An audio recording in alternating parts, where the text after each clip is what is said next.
ശരിക്കും ഇപ്രാവശ്യത്തെ ഫിസിക്സ് കടുപ്പമായിരുന്നോ? എന്താണ് കുട്ടികൾക്ക് പറ്റിയത്? കഴിഞ്ഞ വർഷത്തെ നമ്മുടെ റിപ്പീറ്റർ ബാച്ച് നമ്മൾ ഓൾമോസ്റ്റ് ഒരു 99% സക്സസ് ഉണ്ടാക്കിയ ഒരു ബാച്ചാണ്. സോ ആ ഒരു ബാച്ച് എങ്ങനെയാണ് റൺ ചെയ്തത്, അടുത്തൊരു വർഷം റിപ്പീറ്റ് ചെയ്യുന്ന കുട്ടി എന്തൊക്കെ കാര്യങ്ങളാണ് ശ്രദ്ധിക്കേണ്ടത് എന്നൊക്കെയാണ് നമുക്ക് ഇനി ഒന്ന് ഡിസ്കസ് ചെയ്യേണ്ടത്. സാറിന് ഇത്രയും വർഷത്തെ എക്സ്പീരിയൻസിൽ റിപ്പീറ്റേഴ്സ് പൊതുവെ വരുത്തുന്ന ഏറ്റവും വലിയ മിസ്റ്റേക്ക് എന്താ? ഏതൊരു കുട്ടിയാണെങ്കിലും ഇപ്പൊ 300 താഴെയാണ് ആ കുട്ടീന്റെ മാർക്കെങ്കിൽ പോലും നമുക്കൊരു 600+ വളരെ സുഖമായിട്ട് ഇങ്ങനത്തെ ഒരു എക്സാം വന്നാൽ 600+ നമുക്ക് വളരെ ഈസി ആയിട്ട് തന്നെ സ്കോർ ചെയ്യാൻ പറ്റുന്ന ലെവലിലേക്ക് മാറാൻ പറ്റും. ഇപ്പോൾ ഷനാബ് സാർ നേരത്തെ പറഞ്ഞു ലെങ്തി ക്വസ്റ്റ്യൻസ് ആണ് വന്നിട്ടുണ്ടായിരുന്നത്. അപ്പൊ ഒരു നെക്സ്റ്റ് ഇയറിലും ലെങ്തി ക്വസ്റ്റ്യൻ തന്നെയാണ് വരുന്നതെങ്കിൽ ഒബ്വിയസ്ലി കുട്ടികൾക്ക് ഈ സമയം എടുക്കൂലേ അവർ പഠിച്ചാൽ പോലും? റിപ്പീറ്റേഴ്സ് നമ്മൾ സാധാരണ എടുക്കുന്ന പോലെ ഒരു ലെങ്തി ക്ലാസ് ഒന്നും എടുത്തിട്ടില്ല. ഇവർ ഓരോരുത്തരും പ്രശ്നങ്ങൾ മനസ്സിലാക്കി, കാരണം ഓൾറെഡി ഇവർക്ക് കൺസെപ്റ്റ് അറിയുന്ന ആൾക്കാരാണ്. സോ ഇവർക്ക് ചെറിയ ചെറിയ പ്രശ്നങ്ങളാണ് ഉള്ളത്. ഫസ്റ്റ് തന്നെ നമ്മുടെ റിപ്പീറ്റ് ബാച്ചിൽ അതേ നമ്മളെ വിശ്വസിച്ച് നമ്മൾ എടുത്ത് തന്നെ അവൾ വന്നു. അങ്ങനെ പിറ്റത്തെ വർഷം അവർക്ക് ഫിസിക്സിൽ എക്സാം വളരെ സിമ്പിൾ ആയിരുന്നു. ഭയങ്കര 23 നമുക്ക് വളരെ സിമ്പിൾ ആയിട്ടുള്ള എക്സാം ആയിരുന്നു. എന്നാൽ ആ കുട്ടി ഒരു 140+ ആ കുട്ടി ആ വർഷം സ്കോർ ചെയ്തു. ഫിസിക്സിൽ മാത്രം 180, 140, 150+ അടുത്ത് ആ കുട്ടി എത്തിയിരുന്നു. പിന്നെ ഫിസിക്സ് പഠിക്കുമ്പോൾ ഇനിയും റിപ്പീറ്റ് ചെയ്യുന്ന കുട്ടി ഒരിക്കലും ഇനിയും ഈ കൺസെപ്റ്റുകൾ തന്നെ വീണ്ടും അതാണ് പ്രശ്നം. കുട്ടികൾക്ക് അറിയാവുന്ന എന്താണ് പറയുക ടോപ്പിക്കുകളും കൺസെപ്റ്റുകളും ഒക്കെയാണ്. ഹായ് മക്കളെ, ഇപ്രാവശ്യത്തെ നീറ്റ് എക്സാം ജസ്റ്റ് കഴിയുന്നു പോയാ, എന്നാൽ റിപ്പീറ്റ് ചെയ്യണമെന്ന് ചിന്തിക്കുന്ന, പക്ഷെ എങ്ങനെ പഠിച്ചു തുടങ്ങണം, ശരിക്കും ഞാൻ റിപ്പീറ്റ് ചെയ്ത് കഴിഞ്ഞാൽ വർത്തിയാവോ, എന്നെ കൊണ്ട് അടുത്തൊരു വർഷം എക്സാം ഇതേ ഒരു ടഫ്നെസ്സിൽ നടക്കുകയാണെന്നുണ്ടെങ്കിൽ ക്രാക്ക് ചെയ്യാൻ പറ്റുമോ എന്നൊക്കെ രീതിയിൽ കൺഫ്യൂസ്ഡ് ആയിട്ട് സെൽഫ് ഡൗട്ട് അടിച്ചിരിക്കുന്ന കുറേ കുട്ടികൾ നമുക്ക് ചുറ്റുമുണ്ട്. സോ ഒരു ക്ലാരിറ്റി നിങ്ങൾക്ക് നൽകാൻ വേണ്ടിയിട്ട് നിങ്ങൾ ഓരോ സബ്ജക്റ്റുകളും എങ്ങനെയാണ് പഠിക്കേണ്ടത്, ഒരു റിപ്പീറ്ററിൻ്റെ അപ്രോച്ച് എങ്ങനെയാണ് ഉണ്ടാവേണ്ടത് എന്നതിനെക്കുറിച്ചൊക്കെ ഡിസ്കസ് ചെയ്യാൻ വേണ്ടിയിട്ടാണ് നമ്മൾ ഈ ഒരു വീഡിയോ ചെയ്യുന്നത്. ഈ വീഡിയോയിൽ നമ്മുടെ കൂടെയുള്ളത് റിഷാദ് സാറും ഷനാബ് സാറുമാണ്. നമ്മൾ എജുപോർട്ടിലെ ഫിസിക്സ് ആൻഡ് കെമിസ്ട്രിയുടെ സ്റ്റാർ ഫാക്കൽറ്റീസാണ് ഇവർ. സോ നമുക്ക് അവരോട് തന്നെ ചോദിക്കാം, കാരണം കഴിഞ്ഞ കുറേ വർഷങ്ങളായിട്ട് ഫീൽഡിലുള്ള ആളുകളാണ്. ആൻഡ് എനിക്കൊന്ന് കഴിഞ്ഞ വർഷത്തെ എജുപോർട്ടിൻ്റെ റിപ്പീറ്റർ ബാച്ചിലെ മോസ്റ്റ് ഫേവറേറ്റ് ടീച്ചർ റിഷാദ് സാറാണ്. അപ്പോൾ അവരുടെ ഒരു അപ്രോച്ച് എങ്ങനെയായിരുന്നു? കഴിഞ്ഞ വർഷത്തെ നമ്മുടെ റിപ്പീറ്റർ ബാച്ച് നമ്മൾ ഓൾമോസ്റ്റ് ഒരു 99% സക്സസ് ഉണ്ടാക്കിയ ഒരു ബാച്ചാണ്. സോ ആ ഒരു ബാച്ച് എങ്ങനെയാണ് റൺ ചെയ്തത്, അടുത്തൊരു വർഷം റിപ്പീറ്റ് ചെയ്യുന്ന കുട്ടി എന്തൊക്കെ കാര്യങ്ങളാണ് ശ്രദ്ധിക്കേണ്ടത് എന്നൊക്കെയാണ് നമുക്കിനി ഒന്ന് ഡിസ്കസ് ചെയ്യേണ്ടത്. സോ ഷനാബ് സാർ, ശരിക്കും ഇപ്രാവശ്യത്തെ ഫിസിക്സ് കടുപ്പമായിരുന്നോ? എന്താണ് കുട്ടികൾക്ക് പറ്റിയത് എന്നുള്ളൊരു കേസ്? ഫിസിക്സ് നമ്മൾ കൺസെപ്റ്റ് ബേസ് നോക്കുകയാണെങ്കിൽ നമുക്ക് ഔട്ട് ക്വസ്റ്റ്യൻസ് ഒന്നും പറയാൻ പറ്റൂല. അങ്ങനെ ടഫാണ് എന്നുമല്ല ഇതിന്റെ മെയിൻ ആയിട്ടുള്ള പ്രശ്നം. ഏറ്റവും പ്രശ്നം എന്താന്ന് വെച്ചാല് നമ്മുടെ ക്വസ്റ്റ്യൻസ് എല്ലാം ന്യൂമറിക്കലായിരുന്നു. സാധാരണ നമുക്ക് ക്വസ്റ്റ്യൻസിനെ ബാലൻസ് ചെയ്യാനും മറ്റു ടൈപ്പ് ക്വസ്റ്റ്യൻസ് ഒക്കെ കാണാറുണ്ടായിരുന്നു. പക്ഷെ ഇത്തവണ എല്ലാ ക്വസ്റ്റ്യൻസും ന്യൂമറിക്കൽ ആയിട്ടുള്ള ക്വസ്റ്റ്യൻസ് ആയി. ഇപ്പൊ എക്സാമ്പിൾ പറയുകയാണെങ്കിൽ ഇപ്പോ നമ്മളെ കൈനറ്റിക് തിയറി ഓഫ് ഗ്യാസസ് നമ്മൾ വളരെ സിമ്പിൾ ആയിട്ട് വിട്ടുപോകുന്ന ചാപ്റ്ററാണ്. അതിൽ നിന്ന് 2 ക്വസ്റ്റ്യൻ ചോദിച്ചു. ആ 2 ക്വസ്റ്റ്യനും ഒരു 2 മിനിറ്റിന് മുകളിൽ സമയം എടുക്കുന്ന ക്വസ്റ്റ്യൻ ആയി പോയി. അങ്ങനെയുള്ള പ്രോബ്ലംസ് ഒക്കെ ആയിരുന്നു ഈ പ്രാവശ്യം ഉണ്ടായിരുന്നത്. അഥവാ ക്വസ്റ്റ്യൻസ് ലെങ്തി ആയി, കുട്ടികൾ അത് കണ്ട് പേടിച്ചു പോയി. അതാണ് ഇത്തവണ ഏറ്റവും സംഭവിച്ച കാര്യം എന്ന് പറഞ്ഞാൽ. അപ്പൊ ഈ ഒരു ഇപ്രാവശ്യം ഭയങ്കരമായിട്ട് മാർക്ക് കുറഞ്ഞ കുട്ടികളുടെ അതാണ് അവരുടെ മെസ്സേജാണ് കൂടുതൽ വരുന്നത്. അതായത് ഞങ്ങൾക്ക് 300 ക്രോസ് ചെയ്തില്ല, അപ്പൊ ഞങ്ങൾ കാലിബർ ഇല്ലാത്തവരാണ്, ഞങ്ങൾക്ക് ആഗ്രഹം ഇപ്പോഴും ഉണ്ട്, അപ്പോൾ ഫിസിക്സ് ഒക്കെ ഇനി ഞങ്ങളെ കൊണ്ട് ടാക്കിൾ ചെയ്യാൻ പറ്റുമോ ഈ ഒരു രീതിയിലുള്ള ഫിസിക്സ് പരീക്ഷ നടക്കുകയാണെങ്കിൽ എന്നൊക്കെയുള്ള ഒരു ആറ്റിറ്റ്യൂഡ് കുട്ടികളുടെ ഇടയിലുണ്ട്. എനിക്കൊന്ന് കെമിസ്ട്രിയും അത്യാവശ്യം സ്റ്റാൻഡേർഡ് തന്നെ ആയിരുന്നു അല്ലേ എക്സാം. അപ്പോൾ അങ്ങനെ വിചാരിക്കുന്ന കുട്ടികൾ അവർക്കോട് പറ്റുമോ ശരിക്കും? ഇപ്രാവശ്യം തീരെ മാർക്ക് ഇല്ലാതെ പോയ കുട്ടികൾ കഴിയില്ല നമുക്ക് പറയാൻ പറ്റില്ല. കാരണം അവരെ പ്രശ്നങ്ങൾ എവിടെയാണ് എന്നുള്ളതാണ് അവർ ആദ്യം നോക്കേണ്ടത്. അപ്പോൾ പലർക്കും ഈ ന്യൂമറിക്കൽ സ്കില്ല് കുറവുള്ള പ്രശ്നങ്ങൾ ഉണ്ടാവും, മാത്തമാറ്റിക്കലി ക്വസ്റ്റ്യൻസിനെ അപ്രോച്ച് ചെയ്യാനുള്ള പ്രശ്നങ്ങൾ ഉണ്ടാവും. അതൊക്കെ നമ്മൾ ക്വസ്റ്റ്യൻ ചെയ്ത് റെഡിയാക്കി എടുക്കുകയാണെങ്കിൽ, അഥവാ നമ്മൾ ക്വസ്റ്റ്യൻസിൽ മാക്സിമം കോൺസെൻട്രേറ്റ് ചെയ്ത് നമ്മൾ കൺസെപ്റ്റുകൾ ബിൽഡ് ചെയ്തെടുക്കുകയാണെങ്കിൽ ഏതൊരു കുട്ടിയാണെങ്കിലും ഇപ്പൊ 300 താഴെയാണ് ആ കുട്ടീന്റെ മാർക്കെങ്കിൽ പോലും നമുക്കൊരു 600+ വളരെ സുഖമായിട്ട് ഇങ്ങനത്തെ ഒരു എക്സാം വന്നാൽ 600+ നമുക്ക് വളരെ ഈസി ആയിട്ട് തന്നെ സ്കോർ ചെയ്യാൻ പറ്റുന്ന ലെവലിലേക്ക് മാറാൻ പറ്റും. ഒരു ക്വസ്റ്റ്യൻസിനെ അല്ലെങ്കിൽ കൺസെപ്റ്റുകളെ ക്വസ്റ്റ്യൻസിലൂടെ ബിൽഡ് ചെയ്തെടുക്കുക എന്നുള്ളതാണ് ഏറ്റവും വലുത്. ഇപ്പൊ കഴിഞ്ഞ വർഷത്തൊക്കെ നമ്മുടെ റിപ്പീറ്റർ ബാച്ചിൽ ശരിക്കും അങ്ങനത്തെ വല്ല അനുഭവം ഉണ്ടോ? മാർക്ക് കുറഞ്ഞിടത്തുനിന്ന് കയറി വന്ന കുട്ടികളുടെ? നമ്മൾ നോർമലി ഇപ്പോൾ ചില കുട്ടികൾക്ക് ചില ഏരിയയിലായിരിക്കും പ്രശ്നം ഉണ്ടാവുക.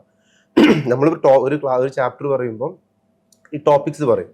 ഇപ്പം കുറച്ച് കുട്ടികൾക്ക് ചില ടോപ്പിക്സിലായും പ്രശ്നം ഉണ്ടാവാം, അടുത്ത കുട്ടികൾക്ക് അടുത്ത ടോപ്പിക്കാവും പ്രശ്നം ഉണ്ടാവാം. അതായത് കഴിഞ്ഞ വർഷങ്ങൾ എങ്ങനെയാണ് ഈ ഒരു ബാച്ച് കൊണ്ടുപോകുന്നത് ബാച്ച് കൊണ്ടുപോയത്. അപ്പൊ ഈ നമ്മളെന്താ ചെയ്യുന്നത് വെച്ചാൽ ഓരോ കുട്ടികളെടുത്തും പോയിട്ട് ഓരോ പ്രശ്നങ്ങൾ മനസ്സിലാക്കിയിട്ട് നമ്മളെ ഈ ടൈം, നമ്മളെ ഷെഡ്യൂൾ എന്ന് പറഞ്ഞാൽ ശരിക്കും ഒരുപാട് അവർക്ക് വർക്ക് ചെയ്യാൻ പറ്റിയ ഒരുപാട് ടൈമുണ്ട്. നമ്മളൊരു മിനിമം ടൈമിലാണ് ക്ലാസ് പോകുന്നത്, ബാക്കി ഒരുപാട് ടൈം അവർക്ക് വർക്ക് ചെയ്യാം. അപ്പൊ ഇവരെ പ്രശ്നങ്ങൾ ഇവരോട് ചോദിച്ചിട്ട് അതെന്താണ് പ്രശ്നം എന്ന് മനസ്സിലാക്കിയിട്ട് അതിനനുസരിച്ചായിരുന്നു നമ്മൾ ക്ലാസ് എടുത്തത്. റിപ്പീറ്റേഴ്സ് നമ്മൾ സാധാരണ എടുക്കുന്ന പോലെ ഒരു ലെങ്തി ക്ലാസ് ഒന്നും എടുത്തിട്ടില്ല. ഇവരെ ഓരോരുത്തരും പ്രശ്നങ്ങൾ മനസ്സിലാക്കി, കാരണം ഓൾറെഡി ഇവർക്ക് കൺസെപ്റ്റ് അറിയുന്ന ആൾക്കാരാണ്. പക്ഷെ ഇവർക്ക് ചെറിയ ചെറിയ പ്രശ്നങ്ങളാണ് ഉള്ളത്. അത് പല ഇൻസ്റ്റിറ്റ്യൂഷനും ഇപ്പൊ റീ റിപ്പീറ്റേഴ്സിന്റെ ക്ലാസ് ആണെങ്കിലും തുടക്കം മുതൽ തന്നെ റിപ്പീറ്റേഴ്സ് എടുക്കുന്ന പോലെ വീണ്ടും പറഞ്ഞത് തന്നെ പറഞ്ഞ് ഇവർക്ക് ചെറിയ ചെറിയ ഏരിയയിൽ ചിലപ്പോൾ പ്രശ്നങ്ങൾ ഉണ്ടാകും, അത് സോൾവ് ചെയ്യാം. പിന്നെ ഇവര് 2024 നീറ്റ് കണ്ടു, അത് ഭയങ്കര ഈസി ആയിരുന്നു. അപ്പൊ ഇവരെന്നെ പ്രെഡിക്റ്റ് ചെയ്തു നീറ്റ് ഈ ഒരു ക്വസ്റ്റ്യൻ കാണുമ്പോൾ ഇത് നീറ്റ് ലെവലല്ല, ഇത് JEE ലെവലാണ്. പക്ഷെ അങ്ങനെയല്ല, നമ്മൾ എല്ലാവരോടും പറയുന്ന എല്ലാ ടൈപ്പ് ക്വസ്റ്റ്യൻസും ചെയ്യാം. നമ്മൾ റീ റിപ്പീറ്റേഴ്സിലൊക്കെ നമ്മൾ NCERT ഫുൾ അവരെ കൊണ്ട് സോൾവ് ചെയ്യിപ്പിച്ചു, എക്സസൈസ്, പിന്നെ അതേപോലെ തന്നെ എല്ലാ ടൈപ്പ് ക്വസ്റ്റ്യൻസും സോൾവ് ചെയ്യിച്ചു. അപ്പോൾ ഈ കെമിസ്ട്രിയിലൊക്കെ വളരെ പിന്നിലായിരുന്ന കുറെ പേരുണ്ടായിരുന്നു, അവരൊക്കെ സ്റ്റെപ്പ് ബൈ സ്റ്റെപ്പ് ആയിട്ട് കയറി വന്നു. അപ്പോൾ ആ ഒരു ഇൻഡിവിജ്വലൈസ്ഡ് ആയിട്ടുള്ള ഒരു പേഴ്സണലൈസ്ഡ് അപ്രോച്ച് ആണ് നമ്മൾ ശരിക്കും നമ്മുടെ ഒരു ബാച്ചിൽ കുട്ടികൾക്ക് കൊടുക്കുന്നത്, അല്ലെ?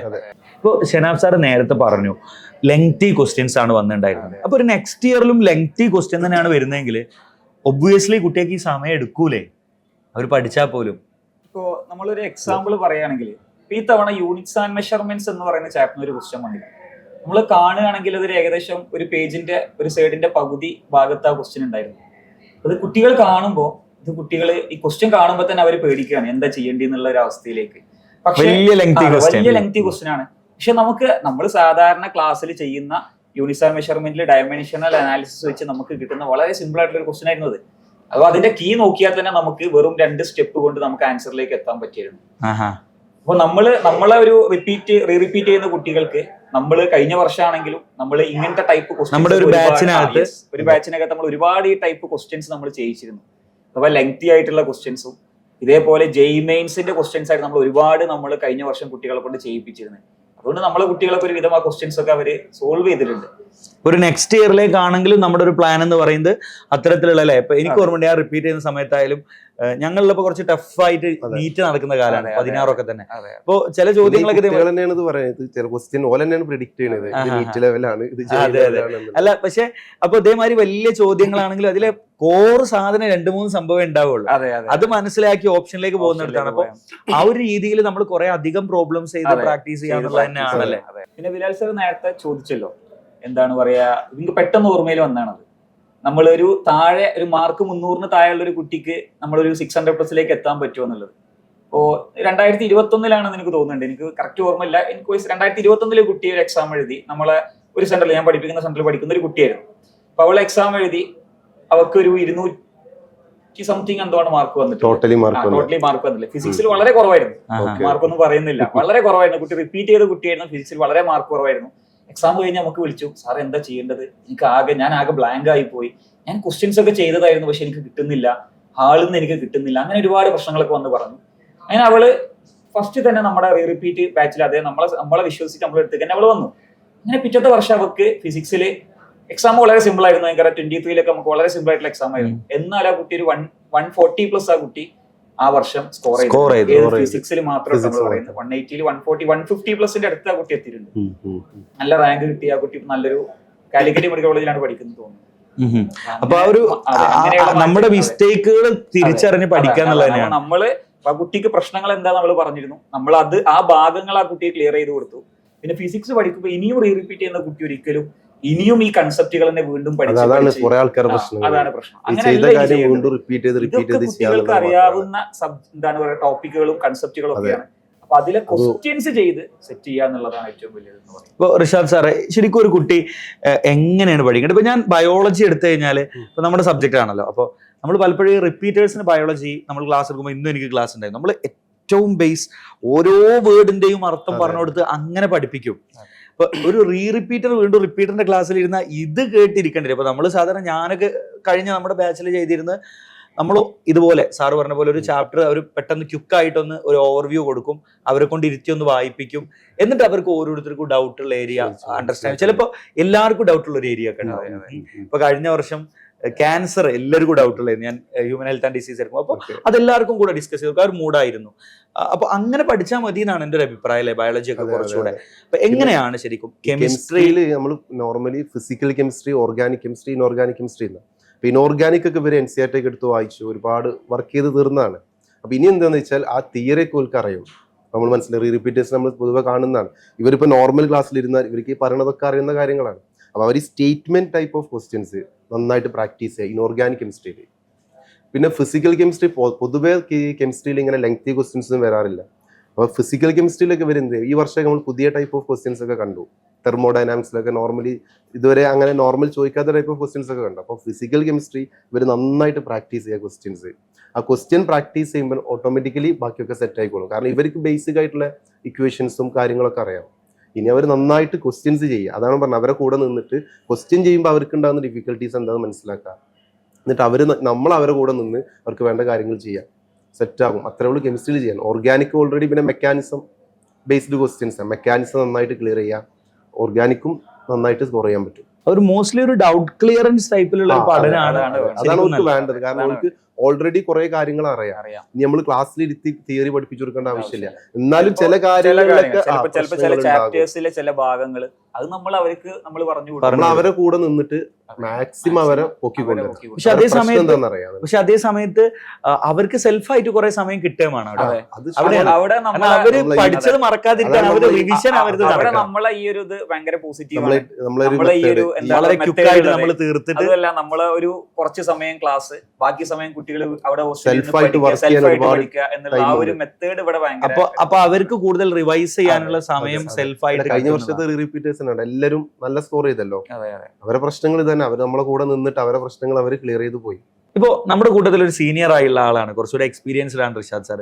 സാറിന് ഇത്രയും വർഷത്തെ എക്സ്പീരിയൻസിൽ റിപ്പീറ്റേഴ്സ് പൊതുവെ വരുത്തുന്ന ഏറ്റവും വലിയ മിസ്റ്റേക്ക് എന്താ? നമ്മൾ കുറേ പേരെ കണ്ടിട്ടുണ്ട്. റിപ്പീറ്റേഴ്സ് എന്താ ചെയ്യുന്നത് വെച്ചാൽ കഴിഞ്ഞ വർഷം എന്താണോ ചെയ്തത് അത് വീണ്ടും ചെയ്യും.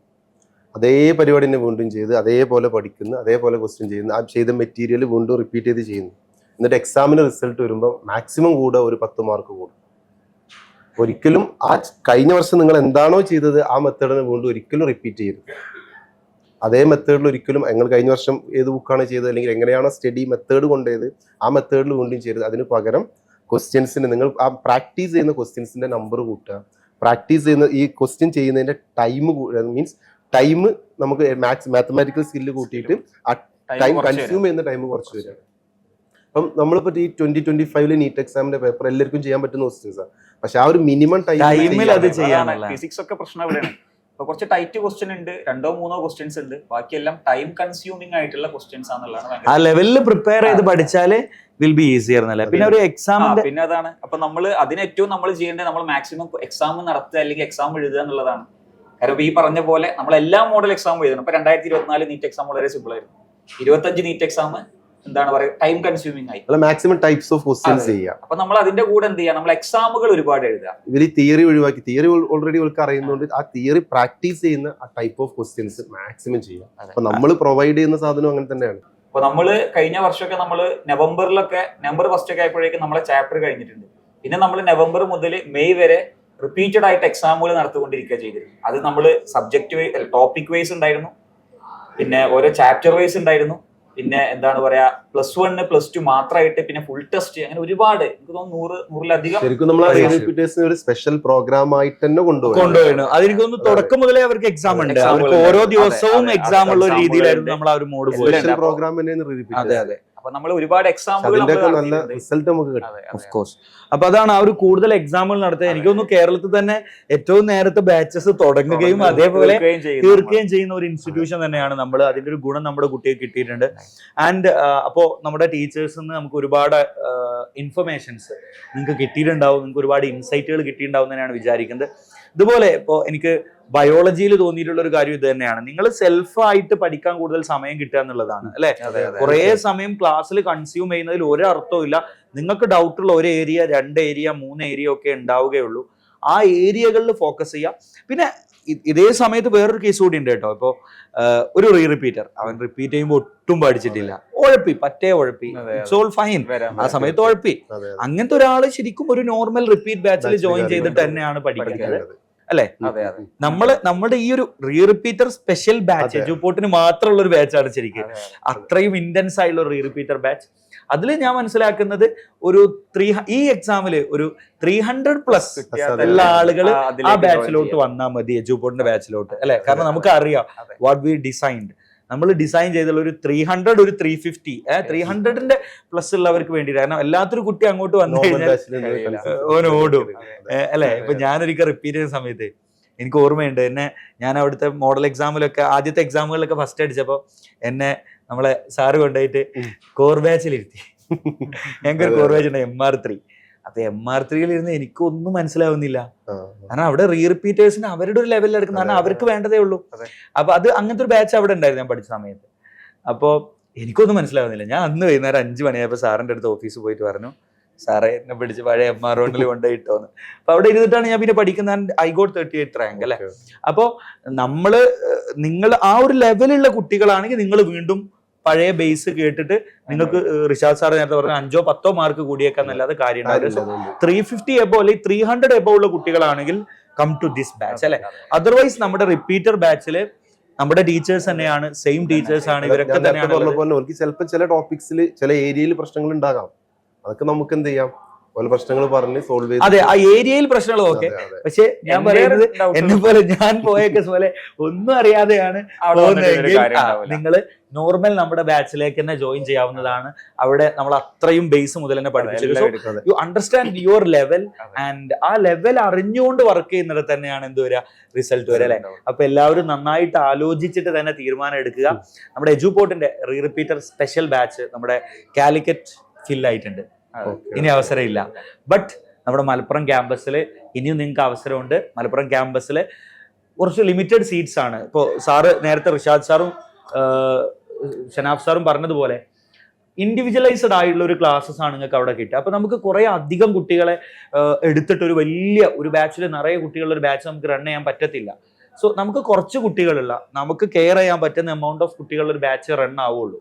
സോ അതുകൊണ്ട് തന്നെ ലിമിറ്റഡ് സീറ്റ്സ് ആണുള്ളത്. So if you are interested, താഴെ കൊടുത്തിരിക്കുന്ന ലിങ്കിൽ ക്ലിക്ക് ചെയ്യാം. നിങ്ങൾക്ക് എല്ലാവർക്കും നിങ്ങൾ എവിടെ പോയിട്ട് പഠിച്ചാലും അടുത്ത എൻട്രൻസിൽ മികച്ചൊരു റാങ്ക് കിട്ടിയിട്ട് നിങ്ങളുടെയും നിങ്ങളുടെ പാരൻസിന്റെയും കുടുംബത്തിന്റെയും ഒക്കെ ആ ഒരു സ്വപ്നത്തിലേക്ക് എത്തിപ്പെടാൻ പറ്റട്ടെ.